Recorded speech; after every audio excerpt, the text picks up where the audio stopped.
Assalamualaikum warahmatullahi wabarakatuh. Halo anak-anak, siapa yang suka belanja? Apakah kalian menggunakan uang?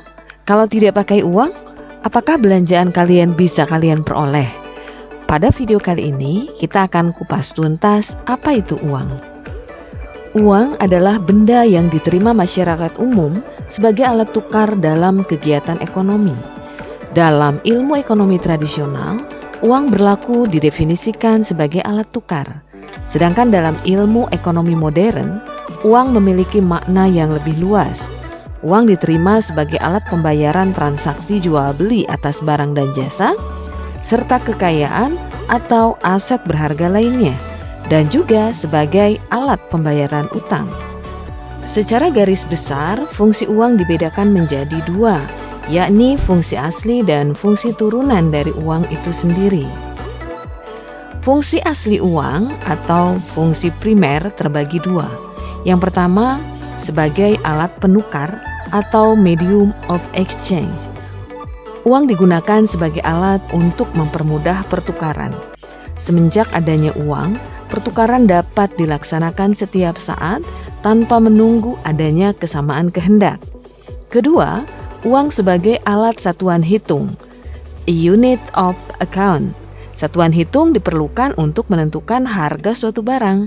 Dengan uang, nilai suatu barang dapat diukur dan dibandingkan. Dari fungsi-fungsi asli uang tersebut, fungsi uang berkembang ke dalam fungsi turunan. Pertama, uang bisa dijadikan sebagai alat pelunas kewajiban. Lalu uang juga bisa dipergunakan sebagai alat untuk menabung. Lalu uang juga bisa menjadi penyimpan kekayaan, pemindah kekayaan, dan pendorong kegiatan ekonomi. Anak-anak, ternyata uang itu jenisnya beragam. Menurut lembaga yang mengeluarkannya, jenis uang terbagi ke dalam dua. Yang pertama uang kartal dan kedua uang giral. Uang kartal ini adalah uang yang kita pakai sehari-hari. Kalian tahu ada uang kertas dan ada uang logam. Nah, itulah yang disebut dengan uang kartal. Uang kartal adalah uang yang digunakan sebagai alat bayar yang sah dan wajib digunakan oleh semua masyarakat dalam melakukan transaksi jual beli sehari-hari. Anak-anak, untuk mengetahui tentang uang kartal ini, kalian bisa masuk ke websitenya Bank Indonesia. Di sini kita bisa melihat uang kertas dan uang logam yang sudah pernah diterbitkan oleh BI itu apa saja. Di sini kita bisa lihat ada uang koin ya, uang koinnya dari yang nilainya terkecil ya sampai dia ada uang yang satu uang koinnya Rp500.000. Kalian punya tidak? Ya, ini menarik karena ada juga ditampilkan uang uncut atau uang yang belum digunting-gunting. Anak-anak, dari situ kita tahu ada jenis uang menurut bahan pembuatannya. Yang pertama uang kertas dan uang logam. Uang kertas adalah uang yang terbuat dari kertas dengan gambar dan cap tertentu. Uang kertas juga merupakan alat pembayaran yang sah. Uang logam adalah uang yang terbuat dari logam. Berkaitan dengan jenis uang kertas dan logam, kita akan menghubungkannya dengan nilai uang. Nilai uang adalah kemampuan uang untuk dapat ditukarkan dengan jenis barang maupun jasa tertentu. Nilai uang juga dapat diartikan sebagai acuan seberapa besar mata uang tersebut dapat bermanfaat bagi pemenuhan kebutuhan manusia. Secara umum, nilai uang dapat dikelompokkan menjadi 4 kategori. Pertama, nilai intrinsik. Nilai intrinsik merupakan nilai atau harga nyata dari bahan yang dibuat untuk menggunakan uang. Umumnya nilai intrinsik berlaku untuk uang logam berdasar bahan emas dan perak. Nilai intrinsik nilai emas lebih tinggi dibandingkan nilai intrinsik uang perak. Namun sayangnya nilai uang berdasarkan nilai intrinsiknya sudah jarang digunakan di masa sekarang. Yang kedua ada nilai nominal. Nilai nominal merupakan nilai uang yang lebih banyak digunakan saat ini. Jenis nilai uang yang satu ini dapat dipahami sebagai nilai yang tercantum atau tertulis pada uang logam dan uang kertas yang kita tahu dan kita pergunakan sehari-hari. Yang ketiga, nilai internal. Jenis nilai uang ini diukur berdasarkan kemampuannya untuk dapat ditukarkan dengan barang maupun jasa. Nilai internal pada uang dapat disebut juga sebagai nilai real atau daya beli uang. Misalnya, kita ingin membeli sepatu. Sepasang sepatu ini harganya 200.000. Nah, nilai internal adalah bagaimana nilai uang 200.000 ini dapat kita tukar dengan sepasang sepatu.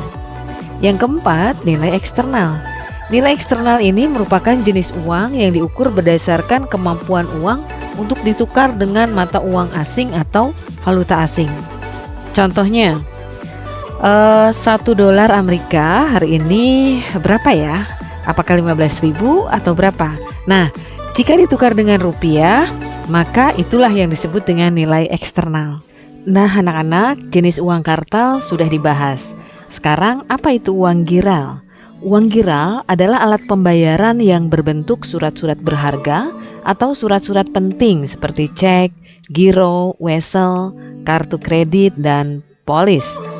Berdasarkan Undang-Undang Nomor 7 Tahun 1992 tentang perbankan, disebutkan definisi uang giral ialah tagihan yang ada di bank umum yang dapat digunakan sewaktu-waktu sebagai alat pembayaran. Mengenal lebih dekat pembayaran digital. Pernahkah Anda merasa kerepotan menerima pembayaran menggunakan pecahan uang kecil dan harus menyiapkan uang kembalian? Kini Anda tidak perlu repot lagi karena sudah ada metode pembayaran secara non-tunai dan digital. Saat ini, perkembangan teknologi membuat seluruh kalangan merchant beradaptasi menerima pembayaran digital, mulai dari kantin sekolah, warung, minimarket, hingga pusat perbelanjaan mal. Pembayaran digital saat ini dapat berupa pembayaran dengan kartu ATM atau debit, uang elektronik, hingga mobile banking. Kartu debit adalah sebuah kartu pembayaran berbasis elektronik yang diterbitkan oleh pihak bank. Kartu ini bisa berfungsi sebagai pengganti cara pembayaran tunai. Jumlah uang yang bisa Anda belanjakan adalah jumlah saldo dana di dalam rekening tabungan. Selain untuk melakukan pembayaran, kartu debit juga digunakan untuk penarikan uang tunai secara instan karena fungsinya sebagai kartu ATM untuk menarik tunai. Uang elektronik didefinisikan sebagai alat pembayaran dalam bentuk elektronik di mana nilai uangnya disimpan dalam media elektronik tertentu. Penggunanya harus menyetorkan uangnya terlebih dahulu kepada penerbit dan disimpan dalam media elektronik sebelum menggunakannya untuk keperluan transaksi.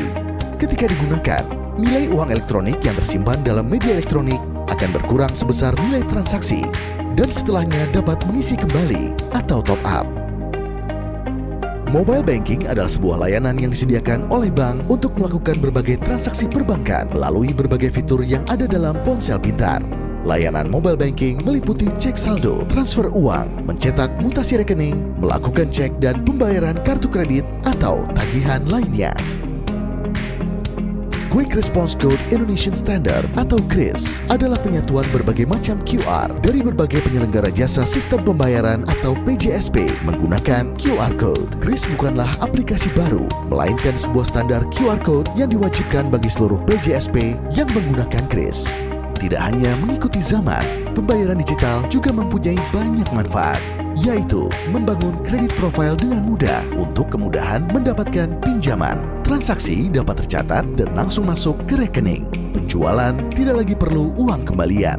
Bebas dari risiko pencurian dan uang palsu, hingga meningkatkan penjualan karena mengikuti perkembangan tren perilaku customer. Yuk kita menggunakan pembayaran digital.